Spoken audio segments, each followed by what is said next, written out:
Knock at your door and I'm serving like pizza. I got the ice, Italian reach. Bitch, I'm a family man like I'm P. These niggas be shortstops. Derek Jeter. Knock a nigga out like I'm Vegeta. Yo, what's good, YouTube? It's your boy brought it back on the YouTube video for all that man. Listen, man. Come on, listen, goddamn. Listen. I got another oversimplified video, World War II Part 2. You know what I'm saying? Part 1 is going to got a link to that video at the end screen. At the end screen at the end of this video, you know what I'm saying? Yeah, the end screen at the end of this video is that way. Yeah. And it's gonna be right here, you know what I'm saying? And it's gonna be right there. Yep, right there. Yup, right there. And the person that told me to react to Oversimplified World War II, my man Adam Nolan, man. Shout out to you, man. Shout out to you. You know what I'm saying? Appreciate you. Keep them coming. Because I'm gonna keep pushing these videos out, you know what I'm saying? Every weekend I'll be pushing as much videos out as I can, you know what I'm saying? Because over the week I got schoolwork and all that, you know what I'm saying? Hey, man, life of a college student. It is what it is. I wish I was back home, you know what I'm saying? Like over the summer, over the breaks, I'm gonna push out videos every day. Best believe that. It's just while I'm in school, these teachers be doing too much. They be trying your boy, you know what I'm saying? You better get, y'all better talk to them because I'm gonna choke one of these teachers out. Think I won't. You want to see me in the news and be like this. But hey, man, that's besides the point. But before we get into this video, I need y'all to like, comment, subscribe, hit that bell for post notifications, get notified when I post something, you know what I'm saying? And follow my IG, Snapchats in the intro and outro, my IG down below in the description, along with this original video. So go show Oversimplified some love, but I need them more, of course. I need them more. I'm trying to get to 4 million just like they at, you know, just like where they are at, you know what I'm saying? So get me there. Help me. I need it. Roll the clip.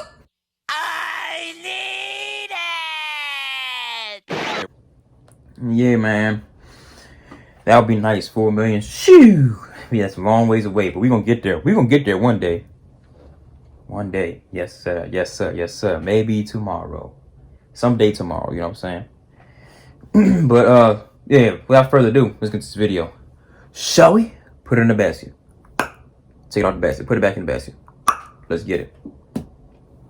This video was made possible by Skillshare, an online learning community. Stick around until the end of the video to learn how you can get an exclusive deal just for Oversimplified viewers. So what else is happening? Well, when I said Britain was all alone, that wasn't entirely true. Many Commonwealth nations and other allied colonies had joined the war in Britain's support. They would play a key role throughout the war, particularly in the African and Italian campaigns.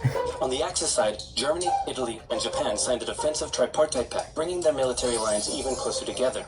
The Soviet Union's war against Finland should have been an easy victory, but it became a humiliating struggle, and their military ineptitude was put on full display. Damn, they beat Russia? In the end, they did force the Finns to sue for peace. Then, they continued their honorable campaign of pushing around much smaller countries by annexing the Baltic states and part of northern Romania. France's colonies in equatorial Africa were like, heck no, we aren't going to join the Germans, and they all pledged their allegiance to free France, except for Gabon, which had to be taken by military force. The Allies also tried to capture the strategic port of Dakar, but that ended in failure. Mussolini had seen Hitler's successes, and he thought now it was Italy's time to shine, so he tried to take British Somaliland, and that went pretty well. Then he tried to take Egypt, and that went less well. Then he tried to take Greece, and that went really badly. Churchill began referring to Italy as Europe's soft underbelly. Extremely soft. What are you talking about? He began favoring a military campaign from the south and started sending British troops to Greece. All of this had Hitler pretty concerned, and he moved to protect his southern flank. He had been getting friendly with Hungary and twisted their arm into signing the Tripartite Pact and joining the Axis powers. Romania was also eager to join for protection against the Soviet Union. The Tripartite Pact was designed to prevent any other countries from deciding to join the Allies, specifically Britain's old ally, the pesky United States of America. When war first broke out, American public opinion was strongly against joining in. In 1940, there was an election. The Republican candidate said, "I will not send any young Americans to die in Europe." And sitting President Franklin D. Roosevelt said, "I will also not send any young Americans to die in Europe. Unless I have to, then I might." And then I might. Churchill asked him to join the war, but Roosevelt said, "No can do, Winston. But you know what? Here, have some weapons." America began supplying the Allies with food and munitions, but there was one problem. German U-boats were sinking thousands of Allied supply ships in the Atlantic, including American ones. If the Germans could sever Britain's supply line, the UK would starve. Throughout the war, the Allies had to come up with better technology to fight the U-boats. Improved radar, aircraft with longer range, better weaponry and convoy tactics. At one point, a man even called a meeting and said, "Pykrete, you take some wood, you take some ice, you put them together, you get pykrete." What the hell? Ain't no way. And then he shot some pykrete, and the bullet ricocheted off someone else in the conference room. Ain't no way. This is real. They tried to make a pykrete aircraft carrier, but that idea was scrapped because that's a really dumb idea. In the end, Alan Turing and his team of codebreakers cracked Germany's Enigma code, and the U-boats gradually became less and less of a threat. Back in Africa, Britain decided to push Italy out of Egypt. Hey, that was pretty easy, so they kept going. Hitler realized he was going to have to finally step in and do something. He went to Bulgaria and Yugoslavia and said, hey, I'm going to move troops through you to get to Greece, so either join us or, you know, be invaded. Bulgaria opted to join them. Yugoslavia opted to be invaded. Then Greece finally fell to the joint German-Italian invasion. The British had moved troops from North Africa to fight in Greece, which helped Rommel and his tank divisions push the British back to Egypt, and they could have kept going, but a small, mostly Australian force held out under siege for 8 months in Tobruk, denying the Germans a strategic port city and disrupting their supply line. Despite having some success in the Middle East, the British didn't seem like any real threat for now. Hey, Soviet Union, look out. Goodness. With 3 million troops, Hitler launched the largest ground invasion in history, and Stalin was far from ready. Both Churchill and Roosevelt had warned him of an impending attack, but he dug his head in the sand, and the Soviets didn't stand a chance. Germany made staggering progress, with huge encircling movements capturing mind-boggling numbers of Russian troops. 250,000 at Bialystok, Minsk, 300,000 at Smolensk, nearly 700,000 at Kiev, and again at Piazma and Bryansk. Leningrad was put under a siege that would last an insufferable 4 years. The invasion 4-year siege! Hitler's main ideological goal from the beginning, and his hatred for the ethnic peoples there was now unleashed in all its fury. The Eastern Front of the Second World War was brutal for all that endured it. The Germans were now inside of Moscow, and that's it. It's all over. But then, it happened. It got cold. Stupid cold. Hitler had hoped the Soviets would give up before winter, but they kept fighting. His commanders came to him and said, can we please dig in for the winter and wait until spring? No. Keep going. See? Oil is literally that's what I was talking about last video. That's fine. Keep going. He lets emotions control his decisions from what it seems like. So we can still find our way in the snowdrift. Perfectly normal. Keep going. Hitler hadn't given his millions of men winter clothing and supplies because he thought he really should have won by now. Exactly. Stalin called in troops from the Siberian front, specially trained to fight in the extreme cold, and the Germans were no match. They were now being pushed back. They had no choice but to dig in and wait for winter to end.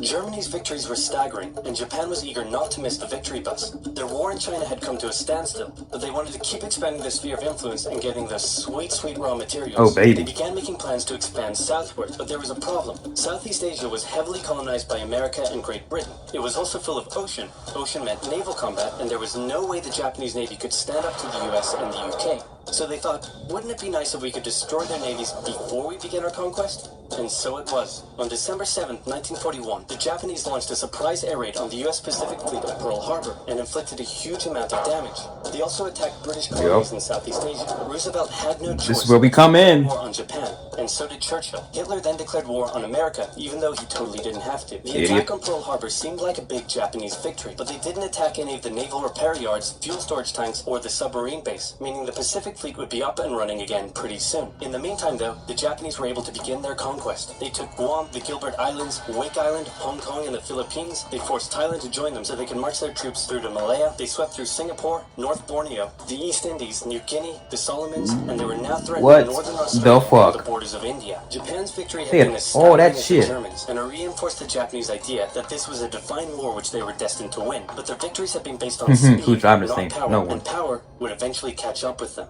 Yup, and they about to crash that bus too. In all occupied nations, the people suffered. Persecution, forced labor, harsh punishments for any who spoke out against their occupiers. In Europe, the Nazis were rounding up ethnic minorities and other unwanted groups and individuals. In particular, millions of Jewish people would suffer through the terrible events of the Holocaust. Brave resistance movements rose up in defiance of their invaders, while the people held out for hope. And hope was coming. Winter was over, and Hitler could continue his push eastward, but this time he switched up his strategy. He wanted to focus on the south. His plan was to cut off the Russian armies in the Caucasus, an area full of oil, and then invade the Caucasus and take all the oil. His forces moved across the north with ease, and Hitler got cocky. He rerouted the 4th Panzer Army south early, leaving the 6th Army to complete the encircling movement alone. To do so, the 6th Army had to reach and take the key Soviet city of Stalingrad. The Russians defended it fiercely, and Stalingrad saw some of the harshest fighting of the entire war. The Soviets held up the German advance for 5 months as they battled in the war-torn city, which bought them valuable time. When the Germans had first launched their invasion a year earlier, the Soviets had moved their factories to the east. Those factories had been building a butt-ton of tanks and aircraft and getting the Soviet army up to scratch. Now, it was ready. Stalin gathered his new and improved forces around the city, and in an attack that resembled Hitler's own encirclement tactics, they began surrounding the 6th Army. Yep. Hitler's commanders came to him and said, hey, maybe we should retreat. But Yes. Hitler said, no, you stay. Yeah, stupid. Stupid. The entire Sixth Army was trapped. I could have commanded the German army. God damn it. Complete air superiority. The Soviets started pushing westward. For Stalin, it was a resounding victory. For Hitler, an absolute catastrophe.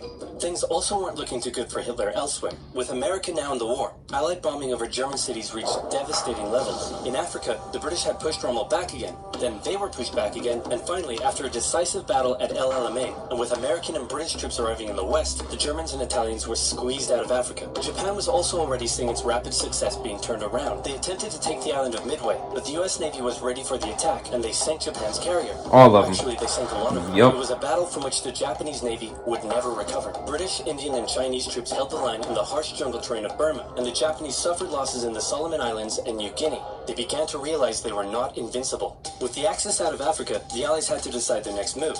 Churchill still wanted to attack from the south, while the Americans preferred a full sea invasion in northern France. All right, said the Americans, we'll do it your way. Allied forces successfully landed in Sicily and began moving north. They also carried out bombing raids over Rome. The thing was, many of the people in Sicily had relatives living in America, and they greeted the American troops quite warmly. It's Luigi. Come give me a hug. Most Italians just weren't that into it, and Mussolini was suddenly very unpopular. He was voted out by his own fascist Grand Council and was toppled from power. Italy immediately began negotiations for surrender. Hitler wasn't surprised and had already sent reinforcements southward. In an operation he ironically called Operation Axis, German troops quickly disarmed Italian troops in the north. The Allies continued fighting the Germans up through Italy, but then winter set in, meaning mud, and everything slowed to a halt.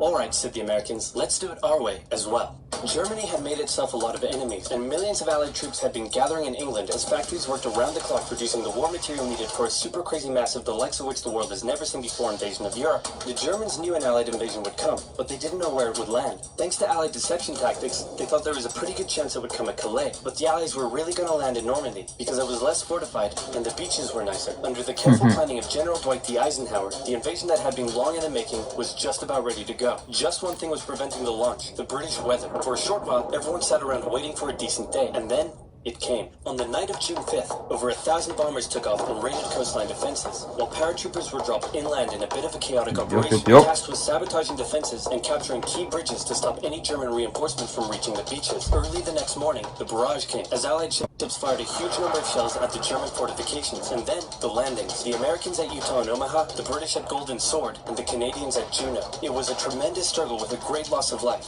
particularly at Omaha, but the Allied troops captured the beaches and the landings were a success. Then they began their movements inland. They took the port of Cherbourg and the city of Caen. The Americans moved south to capture Brittany. Then, in a massive disaster for the Germans, British and Canadian troops from the north and Americans from the south trapped the German 7th Army in a near wipeout encircling movement. In August, Allied troops landed in the south of France to little resistance. On one beach, all they found was a Frenchman handing out champagne. Paris was liberated. Give me a glass, you know what I'm saying? France as the Allies entered Belgium. In the Far East, the Allies started to push the Japanese out of Burma, as the Americans launched a two-pronged offensive in the Pacific. In the south, General MacArthur led the push to liberate the Philippines, while General Nimitz oversaw the brutal island-hopping campaign. American forces had to make hard-fought landing after hard-fought landing on fiercely defended small islands as they moved steadily towards the Japanese mainland. The Japanese believed that the greatest thing a person could do was to die in battle, and the most dishonorable act was to surrender. As a result, they fought ferociously to the very end, and the closer the Americans got to the mainland, the more ferocious the resistance became. In February 1945, the Americans captured the island of Iwo Jima, and an intense firebombing campaign of Japan's wooden cities began. The Allies suffered some setbacks trying to liberate the Netherlands, but they were making progress and were now threatening the industrial heartland of Germany. Hitler's health, both mentally and physically, was rapidly deteriorating. Things were looking bad, and he was desperate. He said, "We need to turn this thing around, and I have just the trick." Remember a few years back when we blitzkrieged through the Ardennes and trapped the Allied forces in Not gonna work Belgium? again. I'm going to do the exact same thing. Again. He gathered his forces and tried to pull them through the Ardennes. He used up the remainder of Germany's strength and resources, and he managed to create quite a nice bulge. He also trapped some American forces in the Belgian town of Bastogne. The Germans sent the trapped Americans a message saying, "Surrender or be annihilated." When it was read out to the commanding officer, he said, "They want to surrender? No, sir, they want us to surrender." Nuts! And that's what they sent off as their official reply. General Patton's Third Army then managed to break the siege from the southwest, and the Germans were pushed back. Hitler's last-ditch attempt had failed, and what followed was a total collapse of the German forces. The Allies pushed into Germany from both sides. The Soviet Union took Warsaw and kept pushing to Berlin. In his bunker, Hitler realized all hope was lost. Berlin fell, and with it, Hitler's dreams of a great German empire. 2 of the Axis nations had been knocked out. 1 to go. The Americans began their assault on Okinawa, the last island before they would reach the Japanese mainland. The desperate Japanese fought hard, launching kamikaze attacks on the US ships. The citizens of Okinawa suffered through the terrible fighting, but in 2 months, the island was captured. The Allies now had to make a choice. Either continue the devastating struggle up the Japanese mainland, or they could try to coerce the Japanese into surrendering now. In July, the first successful atomic bomb they're not test gonna took place surrender. in New Mexico, and the destructive weapon kinda was had to ready use for it. use. America and the UK were also seeing the Soviet Union not so much liberating as occupying its captured territories, and so they wanted to put on a show of force. On August 6th, the A-bomb fell on Hiroshima. Then, on the 9th, Nagasaki. The cities were reduced to rubble, and for the people living there, it was a terrible fate. But for the Allies, it achieved their main aim. In September, the Emperor announced Japan's surrender, saying the war situation has developed not necessarily to Japan's advantage. After 6 years, war was finally over. The Allies occupied Japan for 8 years. The Emperor was allowed to keep his position, but General MacArthur made sure this picture was printed in the Japanese press to display to the Japanese people that their Emperor was Not as tall. the divine being they had believed. Germany was divided between America, the UK, France, and the Soviet Union. In 1949, the Allied sectors were united into West Germany. The Second World War had been more terrible and destructive than the first. In its aftermath, 2 major superpowers with 2 very different ideologies had come out victorious, and the tension between the 2 of them would create a new kind of war. A very, very cold one. Wow, Churchill, that looks just like me. And your app is doing really well. And this quesadilla you made is to die for. How'd you learn This to is do all another this stuff? I Skillshare used the link in the thing. description to get 2 months of Skillshare for just 99 cents. Wow, tell me more. Okay. Skillshare is an online learning community with more than 19,000 classes in design, business, technology, and more. Premium membership. Yeah, this is it for the video. Alright. So to you, Adam Nolan, my boy. Whoo, yeah, man. Oh man, this war was extremely devastating. The worst war that the world has ever seen so far. You know what I'm saying? Hopefully a war like this never comes up again. But knowing us, knowing people, humans, you know what I'm saying? It probably will. But I digress. Like, comment, subscribe. Ding! Hit that bell for post notifications. Get notified when I post on, you know what I'm saying? You're not notified of what you're doing. If you're not liking it, what you're doing. If you're not commenting on what you're doing, you know what I'm saying? And follow my IG and Snapchat in the intro and outro. Follow my IG down below in the description. And it's in there along this original video. So go show OverSimplified some love, you know what I'm saying? But I need a more, of course, you know what I'm saying? Trying to go up in this world, man. But hey, other than that, man, that's all I got. So I am.